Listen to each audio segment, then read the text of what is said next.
Hoje eu vou começar a aula contando uma historinha. Essa história é importante para a gente entender como estamos participando do universo e qual é a possibilidade de transformação do mundo. Essa historinha é sobre uma teoria criada por um cientista chamado Rupert Sheldrake, e a teoria chama-se ressonância mórfica, que fala sobre a informação que circula além de tempos e espaços e pode transformar o coletivo cultural, de um povo, de uma comunidade, de um ser vivo. Bem, a história foi contada pelo biólogo Ken Keynes Jr. e ele conta uma experiência feita em macacos, em ilhas, que os estudiosos acompanhavam o comportamento desses macacos. Para ter esses macacos próximos, eles jogavam batata doce na praia para atrair os macacos. E assim eles foram observando, vendo o comportamento e iam acompanhando o nascimento dos macacos. Quando nasceu o 101º macaco, que era uma macaquinha a quem eles deram o nome de Imo, aos 18 meses, essa macaca que foi buscar a sua batata doce, correu atrás de uma batata doce que rolou até a água. E ela pegou aquela batata e comeu. E percebeu que a batata lavada era muito mais saborosa do que a batata com areia. E começou a divulgar a sua ação. E a sua ação foi aceita por outros macacos. Primeiro, os macacos menores começaram também a lavar as suas batatas antes de comer, e depois alguns macacos adultos começaram também a lavar as suas batatas antes de comer. Quando essa ação já estava se tornando um costume nessa comunidade e já tinha atingido um número X de macacos, para o espanto dos cientistas, macacos de outra ilha que não tinham contato nenhum com os macacos daquela ilha primeira, passaram a lavar as suas batatas. Eles perceberam então que quando uma comunidade atinge um número X de massa crítica, essa massa crítica pode transformar, reverberar, divulgar essa informação para além de um tempo e espaço, transformando o coletivo da sua comunidade. Entender essa história, entender essa teoria é importante para esse processo que estamos buscando. Porque estamos buscando a nossa transformação, mas também a nossa transformação que interage com todo o universo. É importante a gente ter consciência qual é a minha ação e como eu estou interagindo nesse coletivo que é a humanidade. Como eu estou colaborando para essa humanidade. Se a gente divulgar e cada vez mais aumentar essa massa crítica que busca uma nova forma de ser no mundo, podemos transformar a forma da humanidade estar neste mundo. E esse é o nosso grande poder. Mas tudo começa na nossa ação.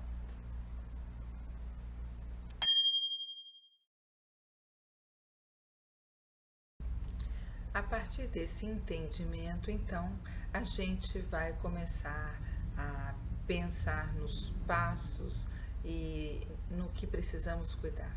Entendemos na aula passada as vulnerabilidades do ser humano.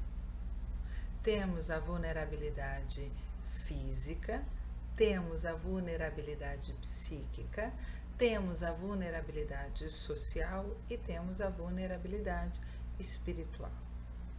Como então cuidar dessas nossas delicadezas. Vou chamar de delicadezas em vez de feridas, porque são as nossas delicadezas. Podem se tornar feridas ou não.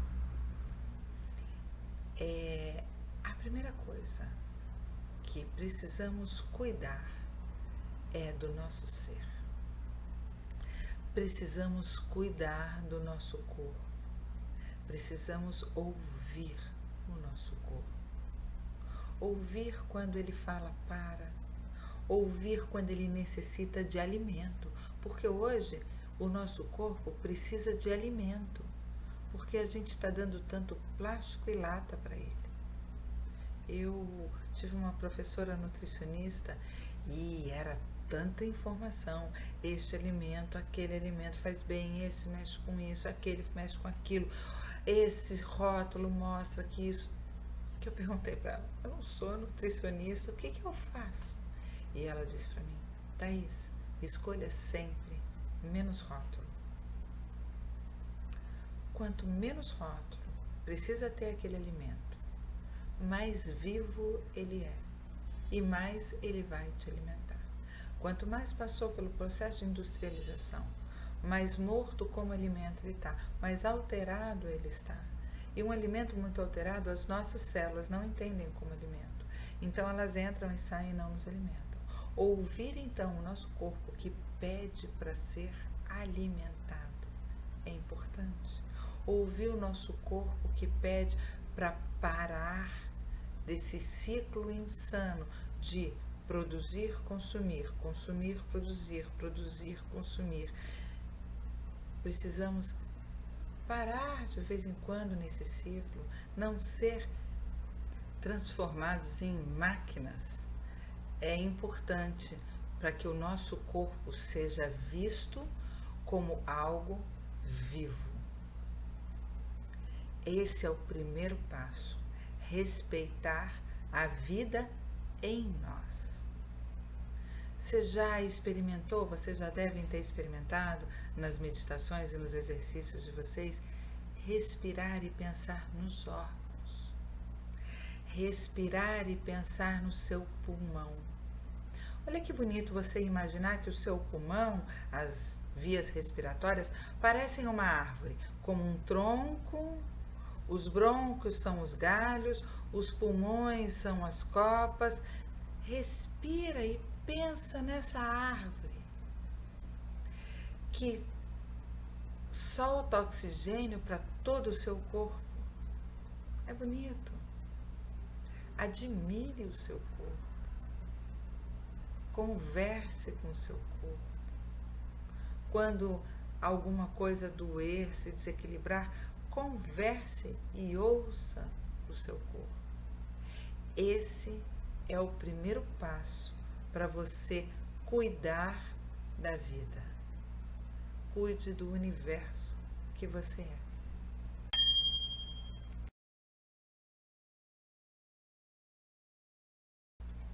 Segundo passo, precisamos cuidar dos outros. Isto é, cuidar das relações que estabelecemos. É preciso reaprender a cooperar. A nossa sociedade cada vez mais foi treinando todo mundo para competir e isso nos tornou inimigos uns dos outros. Passamos a comparar cada ser humano incomparável.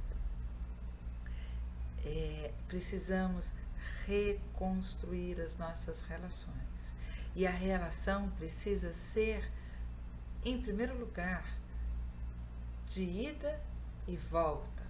Precisa ser reversível, como um filósofo chamado Afonso Lopes Quintas diz, as ações precisam ser reversíveis para serem verdadeiras. Como eu posso pedir o melhor do outro se eu não apresento o melhor de mim? Se eu ofereço para o outro o melhor de mim, eu desperto no outro a possibilidade de mostrar o melhor dele. Mas quando eu me escondo, Quando eu me esquivo, eu crio relação de medo, de mesquinhez. Então é preciso cuidar das nossas relações, das relações que eu estabeleço com os outros. Porque são através dessas relações que eu vou despertar as delicadezas e tornar as feridas ou não. Então é importante a gente cuidar disso, como a gente fala, como a gente olha. É importante e difícil a gente parar de julgar. Não há como julgar. Não sabemos o que é melhor para o outro. Não sou o outro. Então, precisamos reaprender a ser generosos com a vida que há no outro e abrir a minha vida para interagir com o outro. O Mandela diz que quando mostramos o melhor de nós para a humanidade, autorizamos os outros a serem o melhor deles. Eu acho que diante do Mandela, eu gostaria de ser o melhor de mim.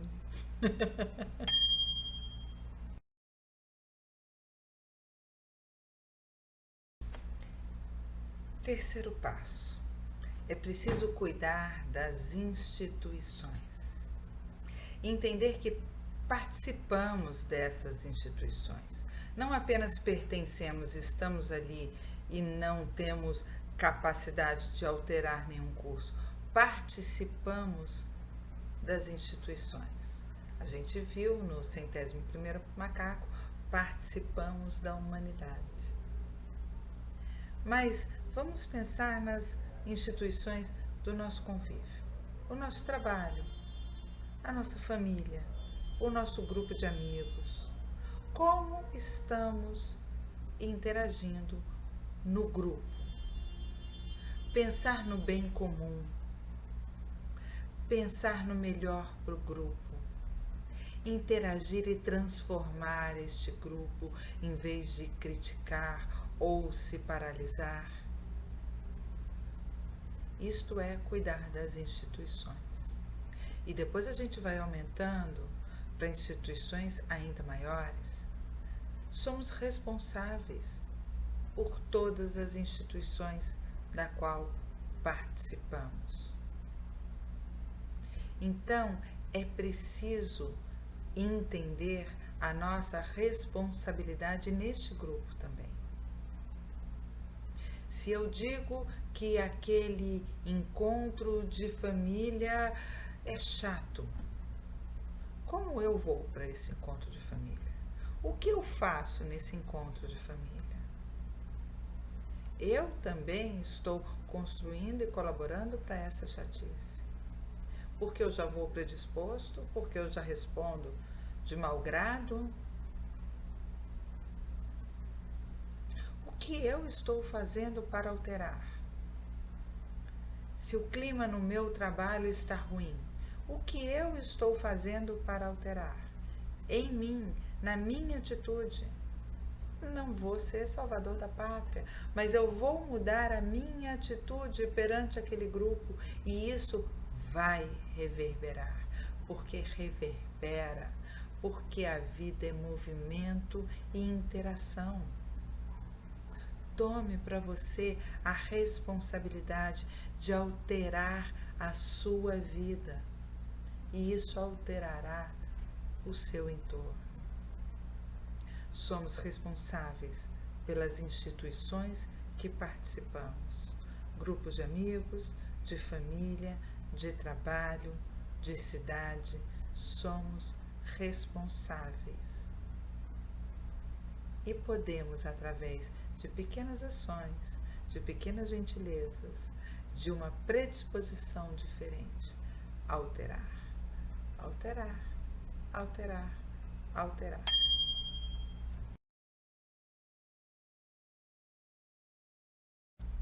E agora, depois de construir essa consciência, que a transformação começa com o entendimento da vida em mim, com a admiração da vida no outro, com o entendimento da vida que se movimenta num coletivo. Agora podemos falar em ecologia. Agora podemos falar da necessidade de cuidar da natureza, de cuidar do planeta, cuidar da vida no planeta, que é a nossa grande casa, que é o nosso grande alimento, que é a nossa grande fonte de energia, que é da onde a gente vem, é o nosso útero. Mas entender que cuidar do planeta não é ser magnânimo, porque o planeta viverá com a gente ou sem a gente. A vida vai continuar. Precisamos cuidar para continuar neste planeta. Precisamos cuidar da nossa vida nesse planeta, da nossa interação nesse planeta. Por isso, a necessidade da consciência da responsabilidade, não como um peso e como um fardo, mas como uma possibilidade, como uma potência para transformar. Porque quando assumimos essa responsabilidade com consciência, transformamos a nossa vida, transformamos as nossas relações, transformamos as instituições que convivemos e criamos outra relação com o mundo, com o planeta, com a natureza. O planeta não precisa de nós. Nós é que precisamos aprender a viver nesse planeta. Agora eu consigo olhar a vida e entender que a vida que vive na planta vive em mim. E a mesma forma que eu devo respeitar-me, eu devo respeitar a planta, a terra, a água. Preciso me comunicar, eu preciso interagir, eu preciso ser verdadeiro, eu preciso ser fiel. Porque fidelidade não é só estar junto com o outro para tudo. Ser fiel é ser fiel aos princípios, aos valores. Ser fiel à vida é garantir que a vida continuará sendo vida e que cuidaremos dessas fragilidades ou dessas delicadezas para que essas feridas não nos consumam. Então, podemos transformar esse mundo, podemos cuidar. O cuidar, na verdade, é o amor em ação. A força que faz a vida se movimentar é o amor. Sejamos então cuidadosos. Vamos praticar o amor com a vida. Amar é a causa, a característica e a justificação da vida. Amar todas as coisas abaixo de Deus. Quer dizer, aqui não existe nem abaixo nem acima. Ame tudo. Ame tudo menos o que é preguiça de amar. Isso é o caos. Porque no fundo do desamor e do automatismo não há outra coisa senão a preguiça. Sacuda, portanto. Esforce-se. Nada mais que isso. E você terá justificado sua vida. Reforme-se a si mesmo apenas e terá reformado o mundo. Juan Maragall.